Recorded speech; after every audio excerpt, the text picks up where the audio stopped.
officials, our faculty members, staff, ladies and gentlemen, Assalamualaikum warahmatullahi wabarakatuh. Indeed, it is my great pleasure tonight having you this 2024 year-end assessment team building program of our university. Indeed, it is also first of its kind as university, and for how many years ago we do not have like this what we have tonight. Palagpakan natin ang ating mga sarili. Alhamdulillah, after planning and thinking of this, with your ever support of this activity, it is now realized. Again, congratulations sa ating lahat. Dahil hindi tumuko pag wala yung suporta niyo. Iisawan sa inyo na nag-ayaw dito, hindi tayo magkita ngayon at hindi ito ma-realize. Dahil ang ating Cotabato State University ay sinantulad natin sa isang buhay ng tao. Nasabi nila noon, ng sakit ng kaligtingan ay sakit ng lahat o buong katawan. Yun po ang ating paniniwala sa ating pamilyang Cotabato State University, or isang tree or plant na lahat ng kanyang parts ay essential and important to each and everyone.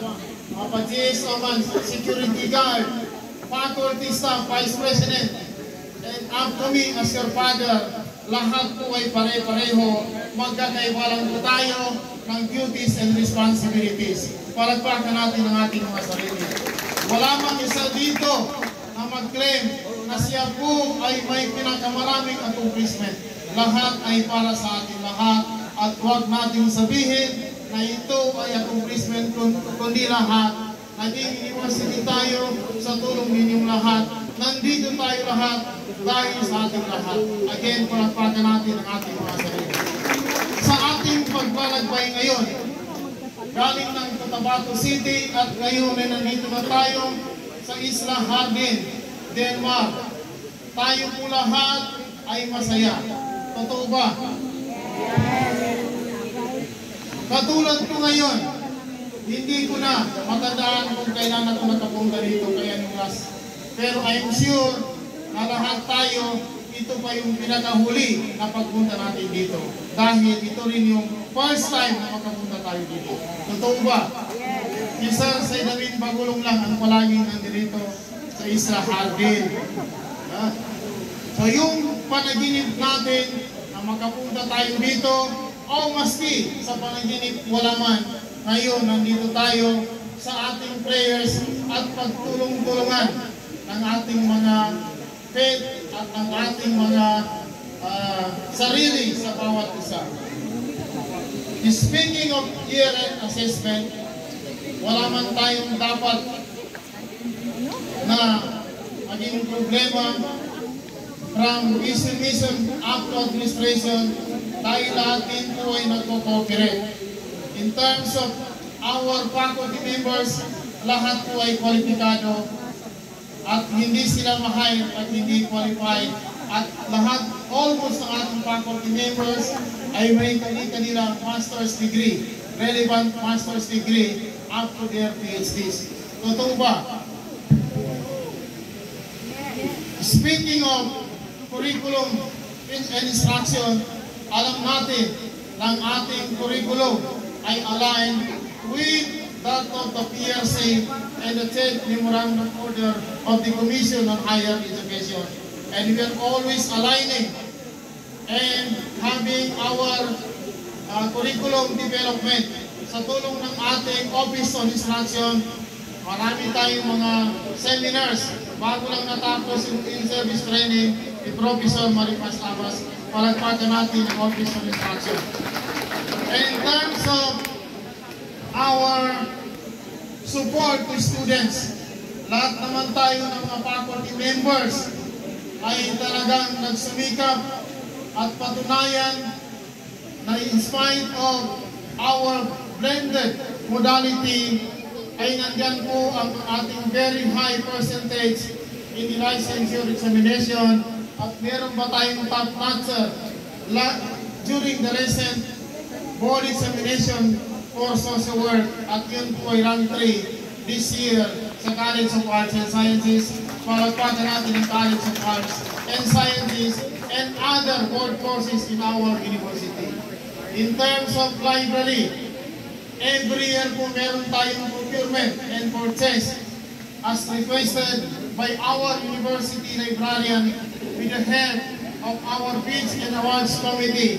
Palaging nandyan po ang ating boxer, Dr. Rajata Abdul Ghani at ang kanyang members and TWG, kung saan every year po ay magabili po tayo ng ating mga references and books para po makumpleto natin and more than that, the volumes of required references for our faculty and students.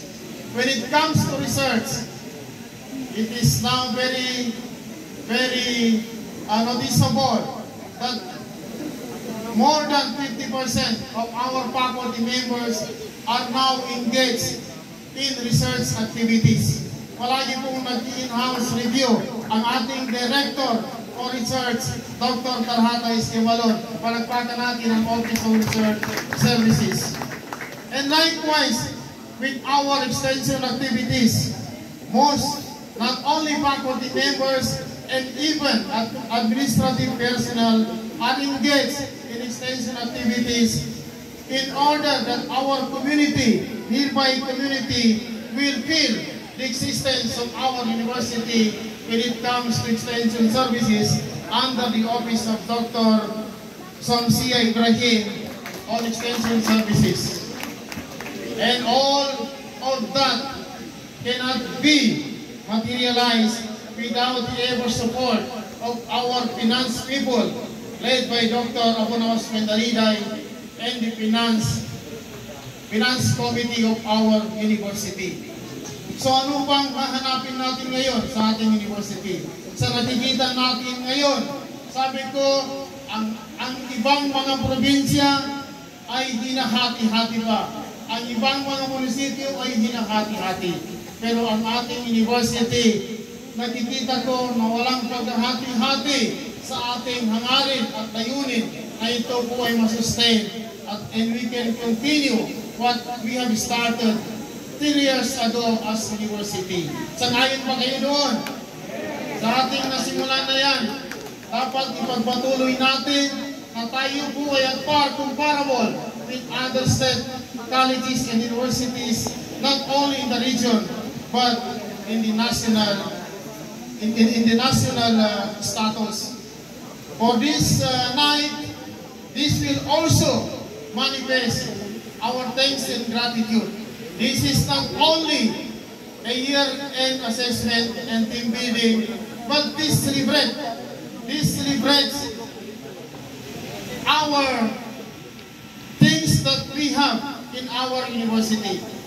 Ito po ay hindi lang year-end assessment, subalit ito po ay isang selebrasyon sa ating mga na-achieve na performance this year and in the past.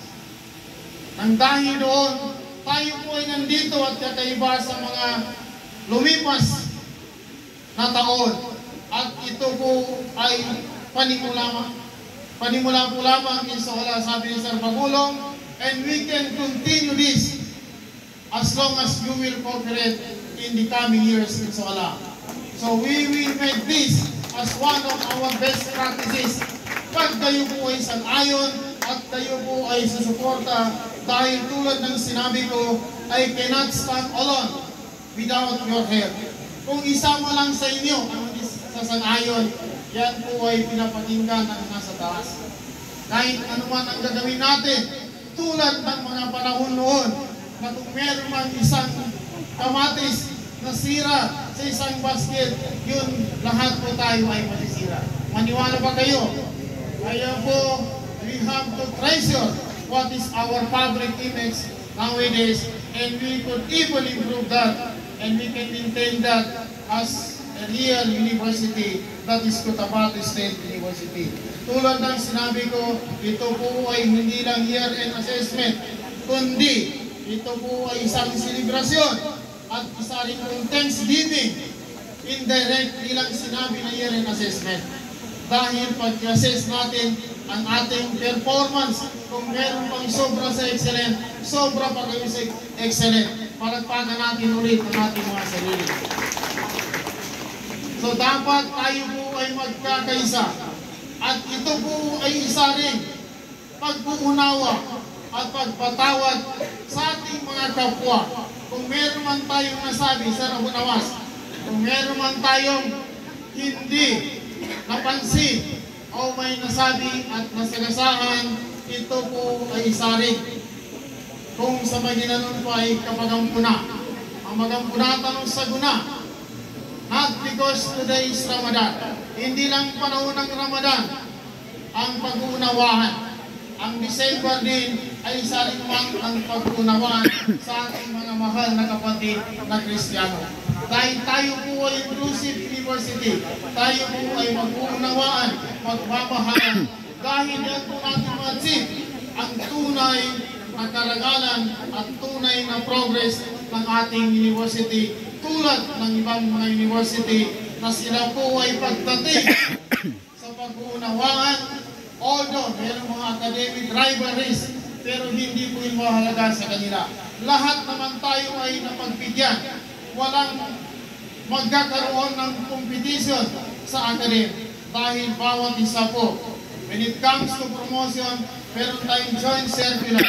Pagdating naman sa other promotion and items, lahat kayo ay priority ng administrasyon. Napatunayan naman natin noong pagdating ng ROS, tayo pong lahat na mag-anak natin, kapatid or kaibigan, yun po ang ating first priority. So, in behalf of the administration, I am thanking all of you with all the support.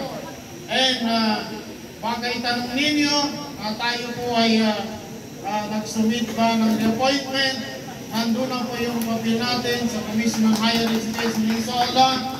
And the board unanimously admitted and commend in Sola, and the evaluation committee has already been created in Sola, no?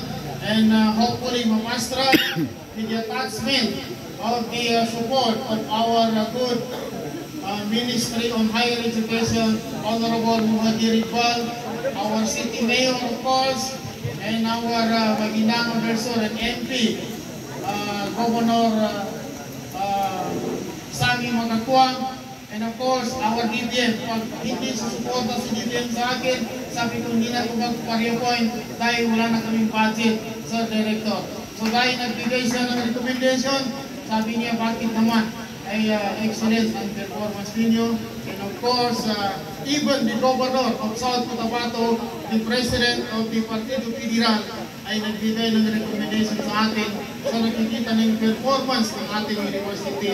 That is Honorable Governor Rinaldo Tamayo Jr. and the Ministry of Science and Technology, Minister Aida Silungan.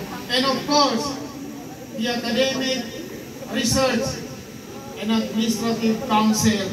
Dahil doon ay pwede pa tayo mag-pali-appoint.